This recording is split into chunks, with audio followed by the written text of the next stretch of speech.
Assalamualaikum warahmatullahi wabarakatuh.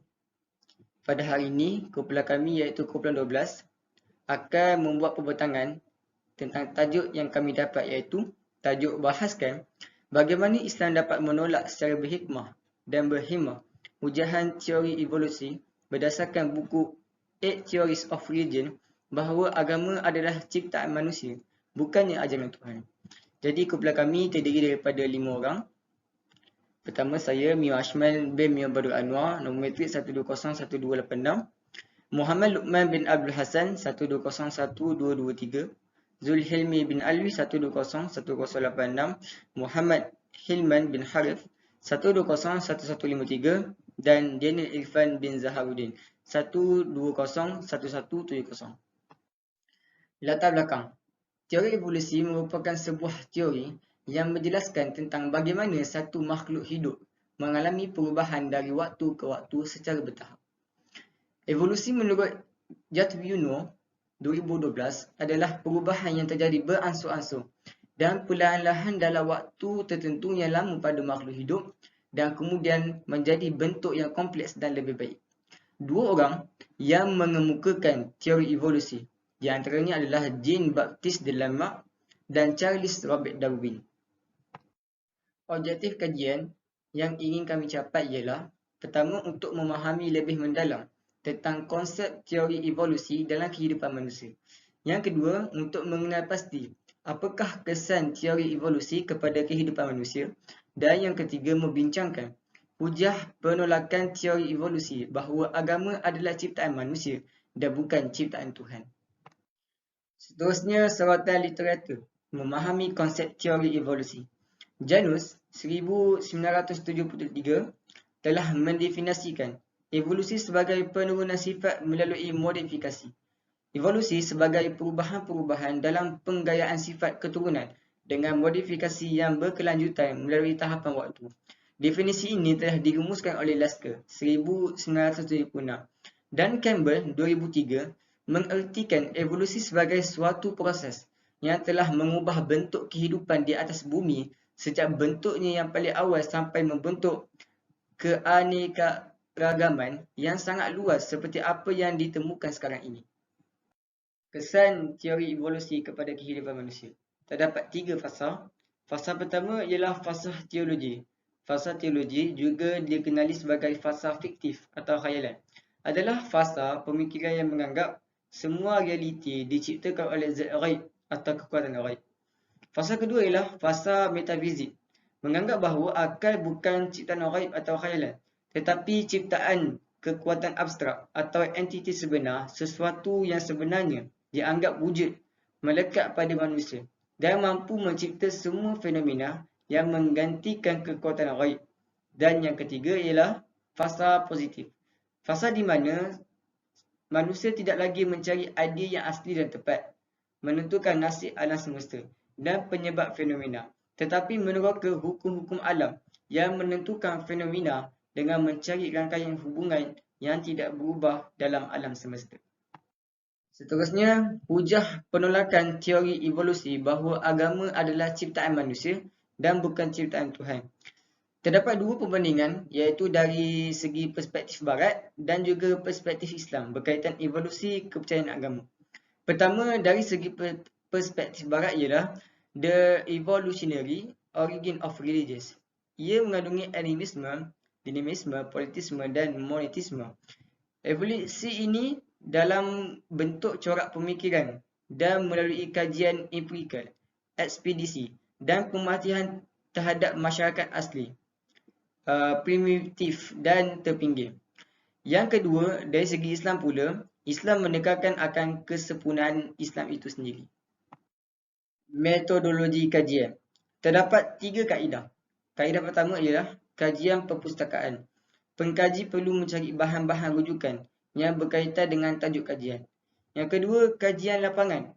Kaedah yang digunakan dalam kajian tahap ini ialah kaedah pengumpulan data berkaitan teori evolusi. Yang ketiga, pengumpulan data. Metod atau kaedah dalam mendapatkan data atau dapatan kajian.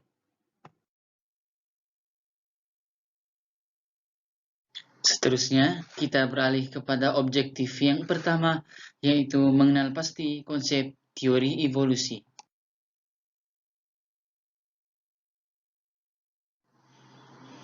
Apakah itu teori evolusi? Evolusi ini didefinisikan oleh Janus pada tahun 1973 sebagai satu penurunan sifat melalui pengubahsuaian ataupun perubahan. Manakala seorang lagi ilmuwan pada tahun 1976 yaitu Lasker merumuskan evolusi ini sebagai perubahan-perubahan dalam pengayaan sifat keturunan dengan pengubahsuaian yang berlanjutan melalui tahap waktu yang tertentu.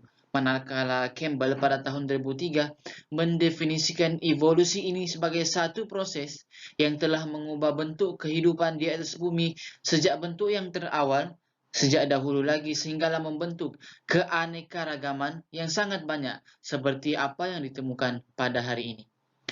Evolusi ini juga merupakan satu cabang biologi yang mana di dalamnya mempelajari tentang asal-usul dan sejarah makhluk hidup, serta hubungan genetik antara makhluk hidup satu dengan yang lain. Dalam arti kata lain, evolusi ini merupakan perubahan yang dialami sejak dahulu lagi secara perlahan-lahan dalam jangka masa waktu yang lama.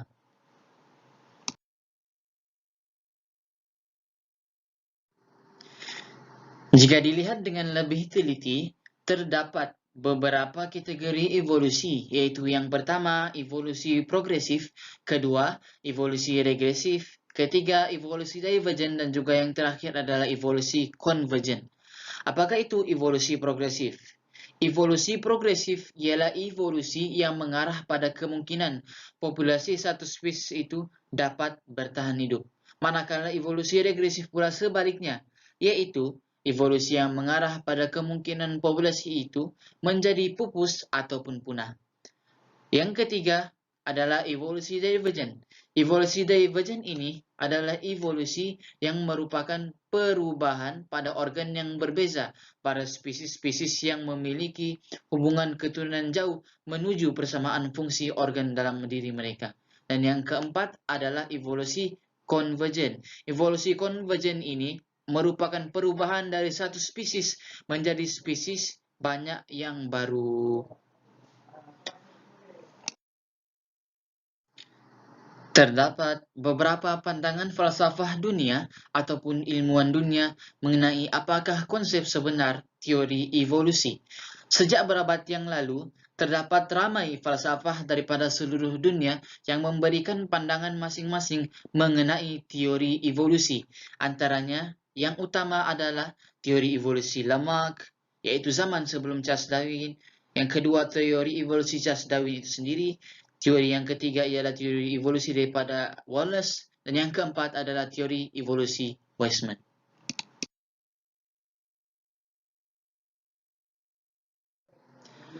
Teori evolusi yang pertama adalah teori evolusi lemak, ataupun nama sebenar beliau adalah Jean-Baptiste Pierre-Antoine de Monnet Chevalier de Lamarck, yang mana beliau lahir pada tahun 1744 dan meninggal pada tahun 1829.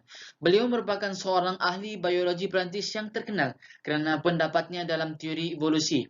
Beliau merupakan antara pendahulu Charles Darwin yang mampu mengembangkan suatu model komprehensif untuk mencuba menjelaskan bagaimana kehidupan berevolusi. Pada pendapat beliau, teori evolusi ini berisi dua gagasan, yaitu gagasan use dan diuse, atau dalam arti kata lain, digunakan ataupun tidak digunakan. Idea ini mengatakan bahawa bahagian-bahagian tubuh yang digunakan secara intensif untuk bekerja maupun melakukan sesuatu akan menjadi lebih besar dan kuat, manakala bahagian tubuh lain yang tidak digunakan akan tidak mengalami sebarang perubahan, malah berkemungkinan penurunan pada bahagian tersebut akan berlaku.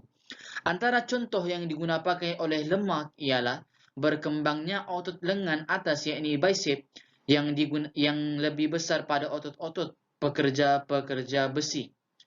Dan haiwan zirafah yang pada awalnya merupakan haiwan berleher pendek mengalami perubahan kerana mereka terus-menerus melakukan aktiviti menjangkau kepala mereka untuk memakan daun pokok, sehingga kan bahagian leher mereka tersebut menjadi panjang. Dan pada pendapat beliau, leher panjang tersebut diwarisi oleh semua keturunannya. Namun demikian, tidak ada bukti yang menunjukkan bahwa sifat-sifat yang diperoleh daripada haiwan tersebut akan diturunkan kepada keturunannya. Pekerja-pekerja besi yang memperolehi kekuatan di lengan akibat daripada melakukan aktiviti tersebut, secara logiknya tidak akan mengubah atau mempengaruhi keturunan mereka, melainkan keturunan mereka tersebut melakukan perkara yang sama. Oleh hal yang demikian, meskipun teori ini mendapat pujian kerana ia sangat berfikiran ke hadapan dan mampu menjelaskan beberapa perkara dengan baik, tapi terdapat juga kesalahan dan juga kecacatan dalam teori tersebut. Seterusnya, teori evolusi Charles Darwin, ataupun nama sebenar beliau adalah Charles Robert Darwin. Beliau lahir pada tahun 1809 dan juga meninggal pada tahun 1882. Beliau merupakan ahli biologi Inggris yang terkenal dengan teori evolusi dan pemahamannya mengenai proses pilihan semula jadi.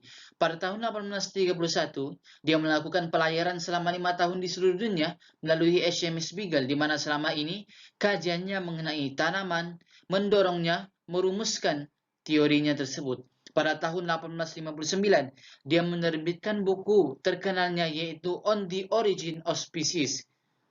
Di dalam buku tersebut, ia mengandungi dua teori utama. Yang pertama adalah spesies-spesies hidup sekarang ini berasal daripada spesies hidup pada masa yang lalu. Dan yang kedua, kejadian pilihan semula jadi merupakan penyebab evolusi. Pada hakikatnya, Charles Darwin tidak pernah membuat teori bahwa manusia ini sebenarnya berasal daripada monyet. Tetapi teori evolusi beliau menjelaskan bahwa haiwan dan tumbuhan berasal daripada spesies yang sama. Spesies tersebut mengalami perubahan dari segi fizikal dengan perubahan waktu kerana beranggapan ianya satu proses semula jadi. Kejadian ini berlangsung selama berkurun lamanya sehinggalah membentuk satu spesies moden yaitu hasil daripada perkembangan haiwan dan tumbuhan yang bernama manusia. Dan manusia berkembang sehingga membentuk keluarga yang bercabang dan yang seperti yang berlaku pada masa kini. Seterusnya, Charles Darwin juga mengemukakan satu teori yang berkaitan alam dengan mengatakan bahwa kehidupan makhluk hidup ini didasari oleh persaingan dan juga cara adaptation ataupun beradaptasi. Dalam arti kata lain, alam ini mempunyai hukum yaitu makhluk yang kuat dan dapat beradaptasi dengan baik akan hidup bertahan, manakala yang sebaliknya ataupun makhluk yang lemah tidak akan dapat bertahan dan juga mati. Teori evolusi yang dikemukakan oleh Charles Darwin ini menjadi satu perkara yang mengejutkan ramai pihak kerana pada masa tersebut pengetahuan tentang evolusi ini terutamanya yang melibatkan manusia sendiri adalah sangat sedikit. Teori ini mendapat sokongan banyak pihak terutamanya di kalangan ahli biologi barat seperti Thomas Huxley yang merupakan ahli biologi Inggris yang menyokong sepenuhnya teori ini, dan juga Ernst Haeckel, ahli biologi pada Jerman, juga menyokong dan mengembangkan teori ini dengan mengatakan evolusi ini perkembangan daripada janin. Namun begitu, terdapat banyak juga perbahasan mengenai teori evolusi ini dan sehingga kini ianya menjadi satu topik kontroversi di kalangan ilmuwan-ilmuwan dunia. Teori evolusi yang ketiga ataupun selepas zaman Charles Darwin ada teori evolusi Wallace ataupun nama sebenar beliau Alfred Russel Wallace, yang mana beliau lahir pada tahun 1823 dan meninggal pada tahun 1913. Beliau merupakan seorang tokoh falsafah Inggris yang mahir dalam bidang biologi dan beliau dianggap sebagai seorang ahli terkemuka pada abad ke-19. Beliau mempunyai gelaran yang tersendiri yaitu Bapa Biogeografi. Wallace juga salah seorang ahli pemikir terkenal tentang evolusi dan beliau berusaha mengembangkan teori tersebut selepas adanya teori Charles Darwin. Teori evolusi Wallace adalah berpandukan jelajahnya ke daerah bekas tanah jajahan Inggris yaitu di Malaysia, Kalimantan, Sulawesi dan juga Maluku. Beliau telah menulis beberapa buku dan antaranya ialah Remarks on the Reef, Papers on the Bee Cell and the Origin of the Species, dan Creation by Law. Di dalam buku tersebut, Wallace berpendapat bahwa kehidupan makhluk di dunia ini adalah bersandarkan hukum alam, yaitu terjadinya persaingan antara individu, sama ada makhluk manusia maupun haiwan, sama ada intraspesies maupun interspesies. Dalam arti kata lain, survival of the fittest. Sesiapa yang kuat, dia akan survive ataupun dapat bertahan di dalam kehidupan, manakala yang lemah tidak akan dapat bertahan. Seterusnya, teori evolusi Weismann, ataupun nama sebenar beliau adalah Profesor August Frederick Leopold Weismann, yang mana beliau lahir pada tahun 1834 dan juga meninggal pada tahun 1914. Beliau merupakan seorang ahli biologi Jerman yang terkenal dan juga merupakan profesor pertama di Freiburg dalam bidang zoologi. Ernst Mayr, yang merupakan seorang ahli falsafah terkenal dunia, mengategorikan beliau sebagai salah satu ahli yang mengeluarkan teori evolusi kedua terkenal selepas Charles Robert Darwin. Salah satu sebab yang menyebabkan Weismann ini menjadi terkenal adalah beliau berjaya mengeluarkan satu teori, yaitu hasil daripada kajian beliau yang dipanggil germplasm theory. Beliau berpendapat bahwa perubahan sel tubuh badan akibat pengaruh persekitaran tidak akan diwariskan pada keturunannya. Evolusi ini berkait dengan pewarisan genetik melalui sperma ataupun sel-sel kelamin. Hal ini bermakna bahwa evolusi bersangkut paut dengan faktor pilihan ataupun faktor kejadian ketentuan alam terhadap faktor-faktor genetik.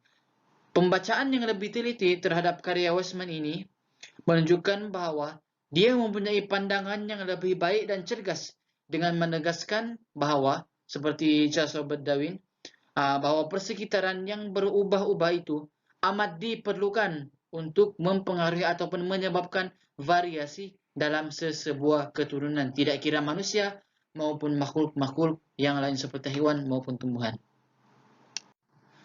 Teori evolusi yang telah dikemukakan oleh para ilmuwan falsafah dunia tersebut mempunyai kriteria mereka masing-masing yang membuatkan teori tersebut berbeza antara satu dengan yang lain. Oke, perbezaan yang ketara dapat dilihat antara teori lemak dan juga teori Charles Darwin.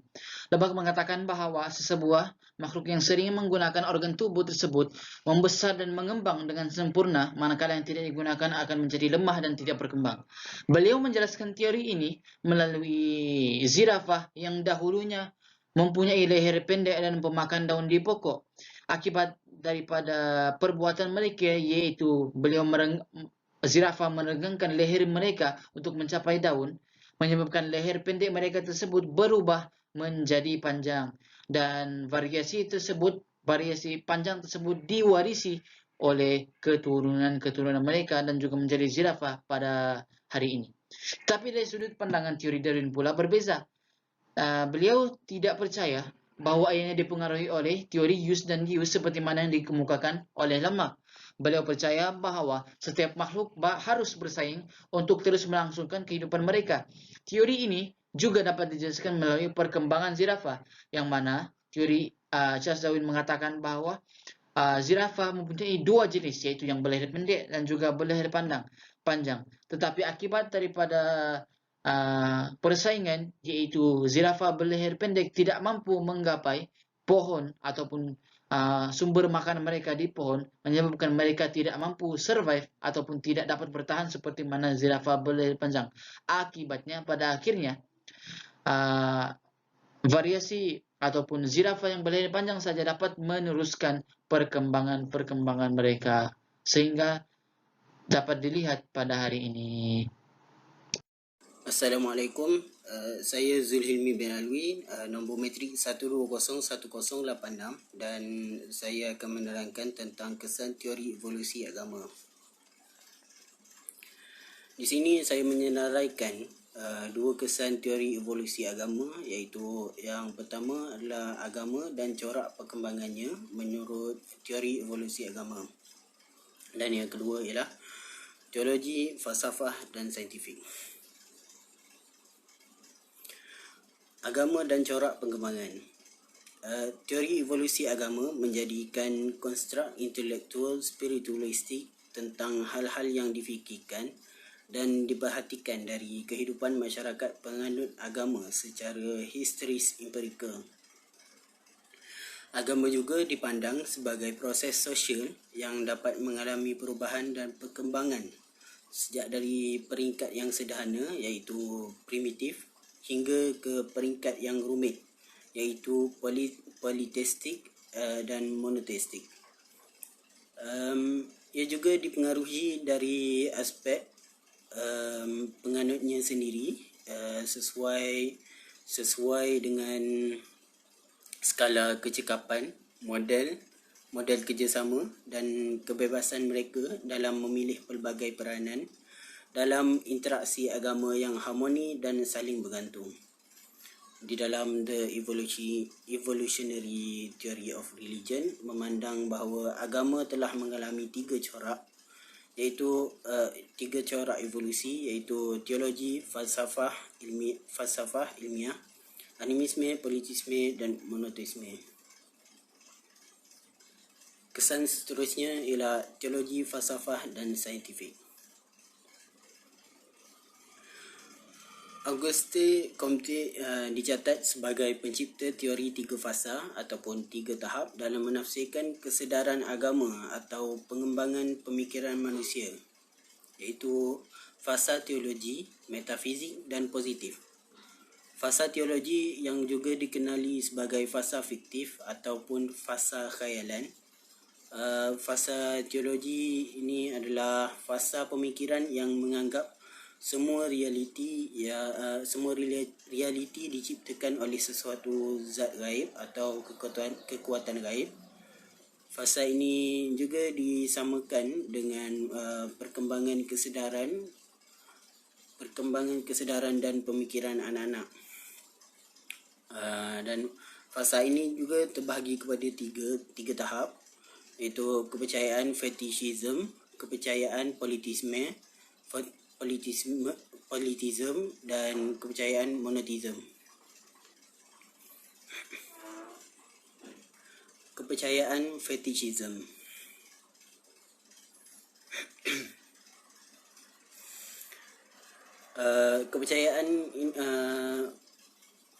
Kepercayaan terhadap kekuatan azimat, contohnya adalah penyembahan peninggalan Buddha atau Blackstone.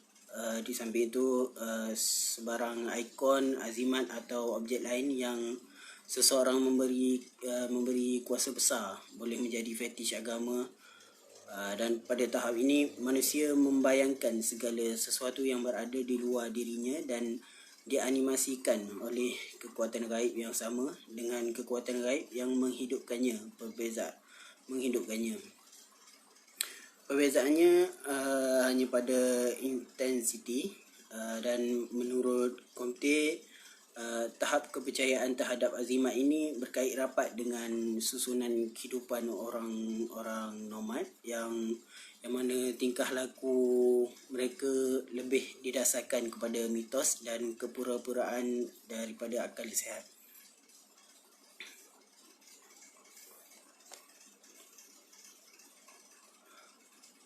Dan yang kedua adalah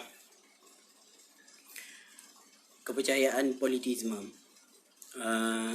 Kepercayaan ini adalah kepercayaan kepada banyak Tuhan yang dikaitkan dengan kehidupan kota, sistem kasta, pemilikan tanah, institusi sosial dan perang yang dianggap satu-satunya cara untuk mewujudkan kehidupan politik yang berkekalan dan progresif. Contohnya agama-agama politistik yang terkenal yang diamalkan pada masa kini termasuk Taoism, Shintoism atau agama rakyat Cina, Jepun Shinto, Santeria, paling agama tradisional Afrika dan pelbagai kepercayaan lain lagi. Yang ketiga ataupun yang terakhir adalah fasa kepercayaan monoteisme, iaitu kepercayaan terhadap kesatuan Tuhan. Kepercayaan ini terkait dengan modifikasi fasa teologi dengan sistem ketenteraan. Fasa ini Dia serupa dengan organisasi keneteraan dan organisasi sosio agama. Contohnya kepercayaan negara Korea Utara terhadap pemimpin mereka sampai menganggap pemimpinnya itu sebagai satu kuasa besar ataupun menganggap pemimpinnya itu Tuhan. Bismillahirrahmanirrahim. Nama saya Muhammad Hilman bin Harif, nombor metrik 1201153. Okey, seterusnya kita pergi kepada bab 4 iaitu hujah penolakan teori evolusi bahawa agama adalah ciptaan manusia dan bukan Tuhan. Okey, pertama, evolusi kepercayaan agama. Ia mempunyai dua perbandingan iaitu perspektif barat dan perspektif Islam. Perspektif barat ialah dinamakan The Evolutionary Origins of Religions. Ia mengandungi animism, dynamism, politism dan monotheism. Evolusi ini dalam bentuk corak pemikiran dan melakukan kajian empirikal. Dari segi perspektif Islam pula, Islam menekankan akan kesempurnaan Islam itu sendiri. Allah berfirman dalam surah Al-An'am ayat 38 yang bermaksud, "Tiadalah kami alpa akan sesuatu pun di dalam kitab Al-Quran ini. Kemudian mereka semuanya akan dihimpunkan kepada Tuhan mereka untuk dihisap dan menerima balasan." Daripada ayat ini, kita dapat perhatikan bahawa semua perkara yang menunjukkan aktiviti manusia di bumi ini telah tertulis di dalam Al-Quran, seperti muamalat, kehakiman dan lain-lain yang akan mendorong manusia dalam kehidupannya. Okey, seterusnya teori agama dari falsafah barat dan perbahasan Islam dalam menolak teori agama tersebut. Kesimpulannya, apakah itu Islam? Islam adalah agama yang syumul, iaitu lengkap dan sempurna dari segi ajaran, ilmu dan kepercayaan yang dapat membentuk sebuah masyarakat yang sejahtera. Islam mempunyai pandangan, hujah dan tindakan tersendiri jika berlaku kekeliruan atau kekhilafan dalam kalangan masyarakat Islam. Teori ini tidak dapat diterima sama sekali oleh agama Islam kerana agama mempunyai suatu panduan atau dorongan yang terbaik untuk umat manusia pada zaman sekarang dan akan datang. Seterusnya, apakah implikasi yang diperolehi daripada mempercayai teori tersebut? Pertama, kita akan menganggap bahawa ajaran atau kekuasaan Tuhan adalah tidak sempurna hingga kita sanggup membentuk ajaran tersendiri. Jadi kita beranggap bahawa Tuhan mempunyai ilmu atau kekuasaan yang terbatas. Kita harus mempercayai bahawa agama Islam adalah agama pilihan Allah Subhanahu Wa Taala seperti mana firman Allah Subhanahu Wa Taala dalam surah Ali Imran ayat 19 yang bermaksud, sesungguhnya agama yang benar dan diridai di sisi Allah Subhanahu Wa Taala ialah agama Islam. Ini juga akan menyebabkan pemikiran yang negatif bahawa kewujudan Tuhan semata-mata hanya untuk menjadikan manusia di muka bumi tanpa memberi kekuasaan yang dimilikinya. Seterusnya, apakah cadangan yang perlu dilakukan untuk mengelakkan kefahaman teori tersebut? Cadangannya ialah menangani ekstremis agama lain dalam kalangan masyarakat. Ini dapat mengurangkan lagi penyebaran tentang kepercayaan masyarakat terhadap teori tersebut. Contohnya, melakukan pembalahan agama dengan agama ciptaan manusia supaya mereka akan lebih memahami konsep yang ada pada sesuatu agama tersebut. Kesimpulannya, Islam dapat menolak secara berhemah dan berhikmah tentang teori tersebut dengan menggunakan hujah agama mereka. Teori Sigmund Freud. Ia dinamakan Oedipus Complex. Ia merupakan cerita kuno di mana seorang anak lelaki membunuh bapanya kerana cemburu akan bapanya dalam mendapatkan kasih sayang daripada ibunya. Anak lelaki tersebut menyesal lalu mengambil haiwan yang bernama totem demi menggantikan ayahnya sebagai tanda penyesalan akan perbuatan tersebut. Seterusnya, munculnya konsep agama yang dikenali sebagai Toteism. Toteism adalah satu kepercayaan di mana sebuah komuniti mempercayai bahawa terdapat sifat ketuhanan di dalam suatu makhluk selain manusia. Menurut Freud, agama adalah berasaskan daripada penyesalan yang diambil daripada kisah Oedipus Complex. Konsep agama ini amatlah berbeza dengan Islam kerana agama merupakan pegangan hidup oleh manusia yang selari dengan fitrah manusia itu sendiri yang diterima melalui wahyu yang diberikan kepada Nabi Muhammad SAW. Seterusnya, teori Emil Durkheim. Beliau menganggap agama terhasil daripada perkembangan pemikiran sebuah masyarakat. Sebagai contoh, penduduk Greece dengan metodologi Sebagai contoh, penduduk Greece dengan mitologi tuhan-tuhan mereka merupakan hasil daripada pemikiran masyarakat Greece itu sendiri. Mereka mengatakan mampu membawa mereka ke arah tempat yang mereka ingini, iaitu hanya tempat yang menenangkan harta terhadap kematian mereka. Emil Durkheim membahagikan masyarakat di dunia ini kepada dua cabang, iaitu sacred dan profane. Sacred ialah masyarakat yang terikat dengan agama. Profane pula merupakan orang-orang yang tidak terikat dengan sebarang etika, moral atau fahaman dan sebagainya. Beliau menganggap semua agama itu benar selagi bermoral dan beretika.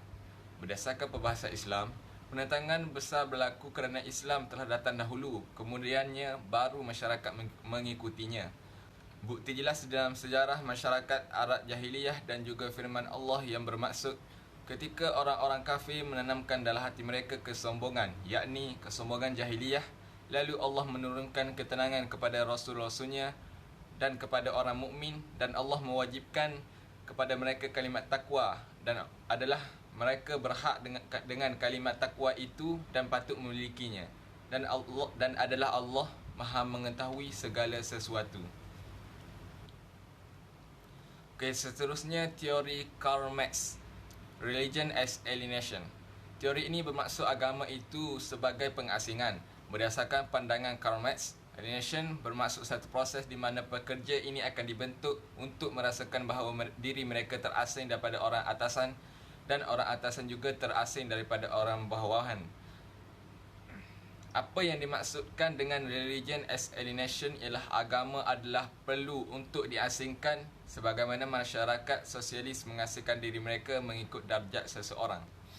Beliau mengambil teori ini daripada ahli falsafah Jerman yang masyhur, iaitu Georg Wilhelm Friedrich von Hayek. Teori ini menyalahkan manusia dengan beranggapan bahawa mereka menyerahkan diri mereka kepada Tuhan secara spiritual, kesetiaan dan secara kapitalis. Teori ini ditolak oleh perbahasan Islam kerana agama bukanlah suatu bentuk pengasingan. Semua pihak berhak untuk menganut agama masing-masing dan tiada perintah atau arahan dalam agama untuk hanya menumpukan kepada satu agama sahaja. Seterusnya, teori Max Weber, agama adalah sumber tindakan sosial. Beliau ada menulis sebuah buku yang bertajuk The Protestant Ethic and the Spirit of Capitalism. Beliau menerangkan tentang hubungan agama, ekonomi, kapitalisme dan kelahiran peradaban Barat Eropah. Max Weber memulakan perbahasannya dengan membandingkan antara golongan Protestan dan Katolik. Golongan Protestan dibandingkan dengan Katolik kerana mereka jauh lebih baik dalam pekerjaan dan ekonomi. Golongan Katolik dikenali sebagai yang menumpukan kepada pekerjaan agama berbanding ekonomi, dan ia bercanggah dengan golongan Protestan. Mereka mengutamakan materialistik atau ekonomi daripada agama. Tetapi golongan Protestan juga tidaklah meninggalkan agama sepenuhnya, manakala golongan Katolik juga tidak meninggalkan ekonomi secara sepenuhnya juga. Teori ini berasal daripada tokoh kapitalisme iaitu John Calvin dan Martin Luther. Teori ini bercanggah dengan perbahasan Islam kerana dalam Islam seharusnya kita menyeimbangkan antara dunia dan akhirat atau materialistik dan kerohanian. Allah Subhanahu Wa Taala berfirman dalam surah An-Nur ayat 37 yang bermaksud ibadat itu dikerjakan oleh orang-orang yang kuat imannya, yang tidak dilalaikan oleh perniagaan atau berjual beli daripada menyebut serta mengingati Allah dan mendirikan sembahyang serta memberi zakat. Mereka takutkan hari, yakni hari kiamat, yang padanya berbalik-balik hati dan pandangan. Seterusnya kita pergi kepada teori Mircea Eliade, iaitu pluralisme agama. Eliade membahagikan teorinya itu kepada dua aksiomi. Pertama, pendiriannya yang kuat terhadap redaksionisme, iaitu fenomena keagamaan. Aksiomi kedua pula ialah kaedah, iaitu konsep yang diterapkan oleh Eliade, iaitu fenomenologi agama, iaitu kajian mengenai perbandingan dari rupa. Islam secara tegas menolak idea dan fahaman pluralisme. Islam hanyalah mengiktiraf pluraliti dalam agama. Allah berfirman dalam surah Ali Imran ayat 85 yang bermaksud, barang siapa yang mencari agama selain Islam, tidak akan pernah diterima agama itu daripadanya, dan dia di akhirat termasuk di antara orang-orang yang rugi. Dalam surah Ali Imran, Allah Subhanahu Wa Taala juga berfirman, sebenarnya agama yang ditoleransi oleh Allah hanyalah Islam. Okey, seterusnya kita pergi kepada teori Clifford Geertz. Agama adalah sistem budaya. Geertz dalam kalangan beliau iaitu Religion as a Culture System memberikan definisi agama adalah sebagai simbol. Simbol bermaksud suatu perkara yang menunjukkan perkara yang lain. Contohnya, awan mendung adalah simbol pada hujan yang akan turun tidak lama lagi. Dalam konteks agama, menurut Geertz, semua arahan daripada Tuhan dan perkara di dalam agama merupakan simbol yang menunjukkan arahan daripada Tuhan, dan perkara ini di dalam agama merupakan simbol yang menunjukkan sesuatu maksud jika ditafsirkan dan dikaji secara mendalam. Contohnya, salib ialah simbol bagi penganut Kristian. Perbahasan Islam terhadap teori ini adalah terdapat dua pembahagian pada perkara-perkara dan ibadah dalam Islam, iaitu ta'akuli dan ta'abudi. Ta'akuli ialah perkara yang diperintahkan oleh Allah Subhanahu Wa Taala yang boleh difikirkan maksud dan hikmah sebaliknya. Sebagai contoh, umat Islam diwajibkan melaksanakan ibadah zakat fitrah bertujuan agar harta yang dibayar tersebut dapat diagihkan kepada fakir miskin. Menurut Asy-Syatibi, seorang sarjana Islam yang terkenal, ta'abudi bermaksud hanya mengikuti apa yang telah ditetapkan oleh syariat. Sebagai contoh, solat subuh yang rakaatnya hanya 2 manakala solat maghrib bilangan rakaatnya adalah 3.